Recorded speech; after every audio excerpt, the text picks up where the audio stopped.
رہی بات وہ وکیل کے جو حق کے لیے لڑتے ہیں، ان کی انکم کے حلال ہونے میں کوئی شک نہیں ہے۔ مثال کے طور پر وہ معصوموں کا کیس لڑتے ہیں، ان کو معلوم ہے کہ ایک آدمی کو غلط پھنسایا گیا ہے۔ آج کل ایسا بہت چل رہا ہے کہ کسی کو بھی ایجنسیوں نے اٹھا لیا اور جیل کی سلاخوں کے پیچھے ڈال دیا۔ مولانا کلیم صدیقی صاحب کو جیل کی سلاخوں کے پیچھے ڈالا ہوا ہے۔ ایک عام ایک یعنی ساری دنیا جانتی ہے کہ ان کا کوئی جرم نہیں ہے۔ ایسا شریف النفس، کریم النفس انسان کہ جس کا کام صرف اور صرف امن پھیلانا، امن کی دعوت دینا، صرف بھائی چارے کی بات کرنا، اسلام کو پروموٹ کرنا تو بنیادی حق ہے ہر ایک انسان کا۔ جو بھی مسلمان ہندوستان میں رہتا ہے کانسٹیٹیوشنلی اس کا رائٹ ہے، لیکن اب مولانا کلیم صدیقی دامت برکاتہ کو ایک خاص نظریے اور ایک خاص ایجنڈے کے پیش نظر، الیکشن کے پیش نظر، سب جانتے ہیں پولیٹیکل ان کا ہراسمنٹ کیا جا رہا ہے، تو ان کو جیل میں ڈالا گیا۔ اب اگر کوئی وکیل ان کا کیس لڑے گا تو ظاہر ہے کہ اس وکیل کو جو بھی اس کے معاوضے میں ملے گا تو اس کے حلال ہونے میں کوئی شک نہیں ہے کہ وہ ایک اللہ کے نیک ولی صفت انسان کے حق میں کیس لڑ رہا ہے، یہ جانتے ہوئے کہ سامنے والا جو ہے یعنی جو مدعی ہے وہ ظالم ہے، اور جو مدعا علیہ جو ڈیفینڈنٹ ہے اس کیس میں وہ مظلوم ہے، معصوم ہے، تو اس کے حق میں جو بھی کیس لڑے گا اس مظلوم اور معصوم کے حق میں، تو یقیناً یہ ایک بڑا نیک کام ہوگا، اس کے لیے ہمیں وکیل چاہیے۔ تو وکالت کا جو شعبہ ہے وہ اس پر ڈیپینڈ کرتا ہے اس کی کمائی کہ آپ اپنے کیسز کس طریقے کے لیتے ہیں، اور آپ جھوٹ کو جھوٹ اگر کہیں اور سچ کو سچ تب تو ٹھیک ہے، لیکن اگر آپ اس کا الٹا کر دیں کہ جھوٹ کو سچ اور سچ کو جھوٹ کر دیں تو پھر وہ انکم حلال نہیں ہو سکتی، اس کو حرام ہی کہا جائے گا۔ لیکن ہمارے لیے یہ ضروری ہے کہ ہماری سوسائٹی میں، کمیونٹی میں، ہماری قوم میں وکیلوں کی ایک تعداد ہو تاکہ حق کے لیے لڑنے والے تو موجود ہوں کم سے کم۔ اب ہوتا یہ ہے کہ یعنی ایک بڑی تعداد میں مسلمانوں کو وکٹمائز کر کے جیلوں میں ڈال دیا جاتا ہے اور ان کے کیس لڑنے والے نہیں ہوتے، بلکہ ہوتا یہ ہے کہ اگر کوئی وکیل آگے آ بھی جاتا ہے تو جو وکیلوں کی جو ایسوسیشن ہوتی ہے، جو باقاعدہ یعنی کام ان کا ہے انصاف دلانا، لیکن پھر یہی لوگ ایسوسیشنز مجرم بن جاتی ہیں، یہ لوگ موب کی شکل میں اپنے دوسرے کولیگ کو پریشان کرتے ہیں، اس کو دھمکیاں دیتے ہیں کہ خبردار اس کا تم نے اگر کیس لڑا تو یہ ایک ذہنیت گزشتہ 20 سالوں سے چل رہی ہے انڈیا میں، تو اور یہ بہت ہی افسوسناک صورتحال ہے۔ تو بہرحال اس پر تو جتنی باتیں کی جائیں اس ذہنیت کے اوپر اتنا کم ہے۔ آگے چلتا ہوں۔ اسلامک اسٹیٹس، آپ نے جو سوال کیا ہے اس میں سوال موجود نہیں ہے، نہیں بلکہ یہ اچھا وہ دوسرے صاحب ہیں، ٹھیک ہے آپ کا سوال موجود ہے، ایک لائن میں سوال ہے، وہ یہ ہے کہ my question is that are we living in a time when jihad has become obligatory? Yours sincerely، آپ کا نام نہیں لیتا ہوں۔ تو ان کا سوال یہ ہے کہ کیا ہم ایسے زمانے میں رہ رہے ہیں کہ جب جہاد فرض ہو چکا ہو؟ کیا اس زمانے میں جہاد فرض ہو چکا ہے؟ یہ ان کا سوال ہے۔ سب سے پہلے اصولی بات یہ جان لیں کہ جہاد کا تعلق زمانے سے نہیں، یعنی ایسا نہیں ہے کہ ایک خاص زمانہ ہے اس میں جہاد فرض ہوگا اور اس زمانے سے پہلے فرض نہیں ہوگا، اس کا تعلق زمانے سے نہیں، اس کا تعلق حالات اور کچھ شرطوں سے ہے۔ بنیادی بات یہ ہے کہ جہاد فرض کفایہ ہے، فرض عین نہیں ہے۔ فرض کفایہ کا مطلب یہ ہے کہ اگر کچھ لوگ کر رہے ہوں جہاد کو حسب ضرورت، یعنی ضرورت بھی موجود ہے اور کچھ لوگ کر بھی رہے ہیں، تو اب یہ انہوں نے فرض ادا کر دیا۔ لیکن اگر ضرورت موجود ہے، شرطیں بھی موجود ہیں اور کوئی نہیں کر رہا ہے تو اب پوری جو امت مسلمہ ہے وہ گنہگار ہوگی۔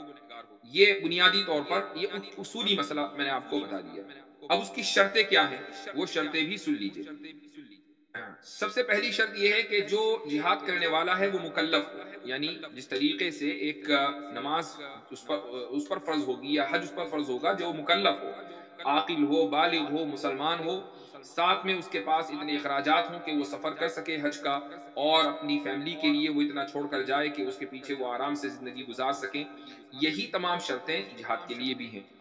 اسی طریقے سے تیسری جو شرط ہے اور بنیادی شرط ہے وہ یہ کہ جہاد خالصتاً لوجہ اللہ ہوتا ہے، خالصتاً اللہ تعالیٰ کی رضا کے لیے ہوتا ہے، وہ نیشنلزم کے لیے نہیں ہوتا، وہ ایکسپینشنزم کے لیے نہیں ہوتا. یعنی وہ اس لیے نہیں ہوتا کہ ہمیں مثلاً ہمارا ملک چھوٹا پڑ رہا ہے، چلو بھائی اس کی سرحدیں وسیع کرتے ہیں، دوسرے ملک کے اوپر حملہ کریں،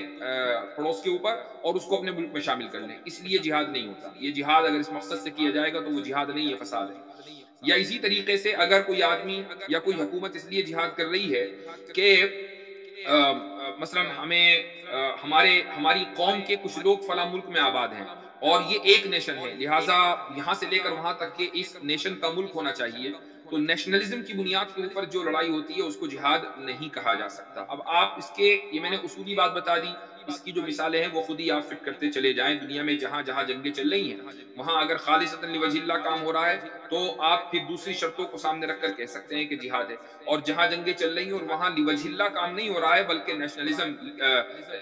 لوجہ شعوبیہ کام ہو رہا ہے، جس کو نیشنلزم کی کہتے ہیں عربی میں شعوبیہ. یا اسی طریقے سے ایکسپینشنزم، توسیع پسندی کے لیے کام ہو رہا ہے، یا دوسرے کوئی ریسورسز پر قبضہ کرنے کے لیے کام ہو رہا ہے، تو اس کو جہاد نہیں کہا جائے گا. اسی طریقے سے ایک اہم شرط وہ یہ ہے کہ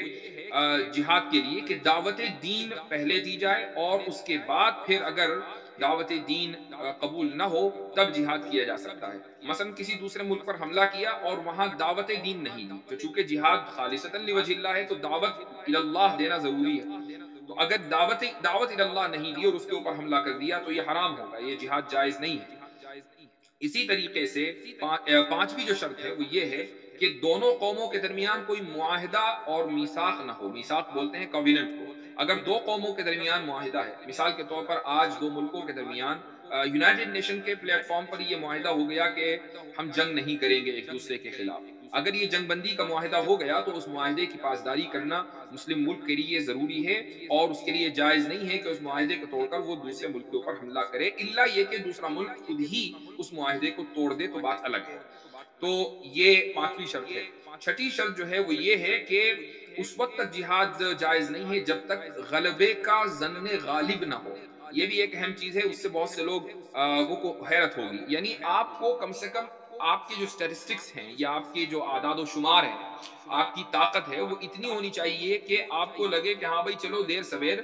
جنگ جیتی جا سکتی ہے. اگر ایسا نہ ہو تو بس محض جنگ کرنی ہے اس لیے جنگ میں کود گئے، تو یہ تو اپنے آپ کو ہلاکت میں ڈالنا ہے. اور دنیا کی کوئی بھی دنیا کا کوئی بھی ملک اور وہاں کے جو پالیسی ساز ہیں، اسٹریٹجسٹ ہیں، وہ کبھی بھی اس چیز کی اجازت نہیں دیں گے. جو پولیٹیکل یا ڈیفنس ایڈوائزرز ہوتے ہیں وہ کبھی بھی اس کی اجازت نہیں دیتے کہ ہمارا ملک جنگ میں کود جائے. آپ مثلا دیکھیں کہ انڈیا اور چائنا کا زبردست کنفرنٹیشن چلتا رہتا ہے. چائنا کے فوجی آتے ہیں اتراکھنڈ میں برج تباہ کر کے چلے گئے، کبھی لداخ میں گھس گئے، کبھی ادھر چلے گئے. یعنی ایک نیشنل سیکیورٹی کا بڑا سیریس مسئلہ ہے، لیکن آخر انڈیا چائنا میں کیوں نہیں جاتا؟ کیا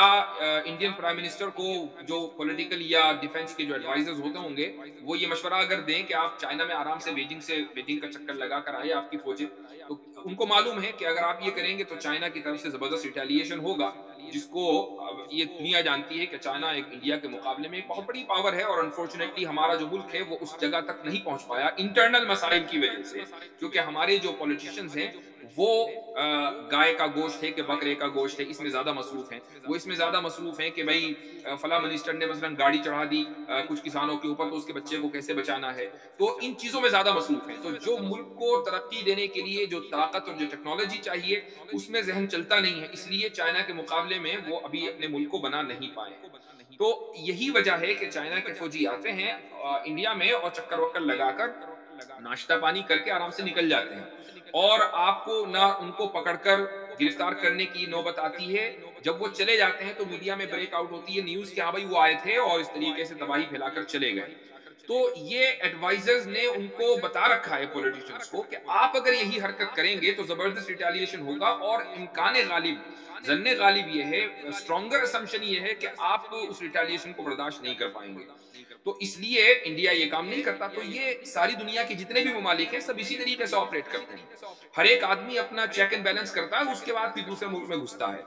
ہر ملک کی یہی صورتحال ہے. تو اسی طریقے سے اسلام میں بھی یہی حکم ہے کہ آپ کا اگر یعنی گمان، غالب گمان یہ ہو کہ آپ دوسرے ملک کے اوپر حملہ کریں گے تو اپنے آپ جیتنے کی امید زیادہ ہے، چاہے وہ فوری ہو یا آگے چل کر ہو 20 سال میں ہو، تو پھر آپ کریں ورنہ نہیں۔ اس کے بعد جو 7ویں شرط ہے وہ ہے امام المسلمین کی اجازت، اور یہ سب سے اہم شرط ہے، امام المسلمین کی اجازت، یعنی مسلمان کسی ریاست کے تحت ہو اور اس ریاست یا اس حکومت کا جو ذمہ دار ہے جس کو ہم امام المسلمین بولتے ہیں، یعنی مسجد کا امام کی بات نہیں ہو رہی ہے، بلکہ ایک حکومت کے امام کی، حکومت کے ذمہ دار کی، جس کو ہم پریزیڈنٹ بول دیں، اس کو خلیفہ بول دیں، اس کو ہم وزیر اعظم بول دیں، اس کو امیر بول دیں، کچھ بھی بول دیں آپ، اس کی طرف سے جب اجازت ہوگی، اس نے جب اجازت دے دی ہے تو تبھی جہاد شروع ہوگا، اس کے بغیر، اس کی اجازت کے بغیر جہاد شروع نہیں ہو سکتا۔ یہی وجہ ہے کہ رسول اللہ صلی اللہ علیہ وسلم کی جو مکی زندگی ہے اس میں مدینے کی ریاست قائم نہیں ہوئی تھی، اور آپ صلی اللہ علیہ وسلم کی حیثیت نبی اور رسول کی ضرور تھی، لیکن آپ صلی اللہ علیہ وسلم کی حیثیت ہیڈ آف دا اسٹیٹ کی نہیں تھی مکے میں، چونکہ کوئی اسٹیٹ نہیں تھا، اور یہی وجہ ہے کہ آپ صلی اللہ علیہ وسلم نے مسلمانوں کو اجازت نہیں دی کہ وہ ریٹیلیٹ کریں، حالانکہ دن رات ان کے اوپر ٹارچر ہوتا تھا۔ ہجرت کی اجازت دی، ریٹیلیشن کی اجازت نہیں، لیکن جب ریاست مدینہ قائم ہو گئی تو پھر آپ صلی اللہ علیہ وسلم نے ڈیفینسو وار بھی لڑی ہے اور اوفینسو وار بھی لڑی ہے، وہ ایک الگ فلسفہ ہے کہ وہ اس کے اوپر بھی پوری میری ایک ویڈیو موجود ہے، لیکن بہرحال یہ کہ پھر جنگیں ہوئی ہیں، اس سے انکار نہیں ہے، لیکن پہلے ریاست قائم ہوئی ہے اور باقاعدہ اس کے سپہ سالار ہوا کرتے تھے اور اس کی پوری اسٹریٹجی بنتی تھی، اس اسٹریٹجی کی روشنی میں پھر جنگیں لڑی جاتی تھی۔ تو ایسا نہیں ہے کہ بھئی کچھ مسلمان اٹھے کسی محلے کے اور انہوں نے بندوقیں خریدی اور دھنا دھن انہوں نے گولیاں چلانی شروع کر دی، اس سے کیا ہوگا؟ کچھ لوگ مر جائیں گے، لیکن اس میں غالب گمان یہ ہے کہ جن لوگوں نے یہ کام کیا ہے وہ بھی پھر بچ نہیں پائیں گے۔ ایسا جہاد کو جہاد نہیں کہا جاتا، یہ کچھ اور کہہ سکتے ہیں اس کو، لیکن جہاد نہیں کہہ سکتے۔ تو یہ شرطیں ہیں، ان شرطوں کو سامنے رکھیں۔ اچھا، جو ویسٹرن کنٹریز ہیں، میں اکثر کہتا ہوں، میری بہت سی ویڈیوز کے اندر یہ بات آ چکی ہے کہ جو داعش ہے، چاہے وہ آئیسس کے ہو یا مثلا دولت الاسلامی یا پھر عراق اور شام کی جو آئیسس ہو، یہ سب کے سب جو ہیں یہ دراصل مغربی ممالک کے تیار کردہ ہیں، یہ ویسٹرن کریشن ہے، اور اس کی دلیل یہ ہے کہ جو امریکہ کا سابق صدر ہے ڈونلڈ ٹرمپ، اس نے اپنی ایک الیکشن ریلی میں یہ بات کہی تھی جب وہ اوباما کے خلاف، یعنی اوباما کا آخری دور چل رہا تھا، تو اس وقت اس نے الیکشن ریلی میں یہ بات کہی تھی، سب سے پہلی مرتبہ جب وہ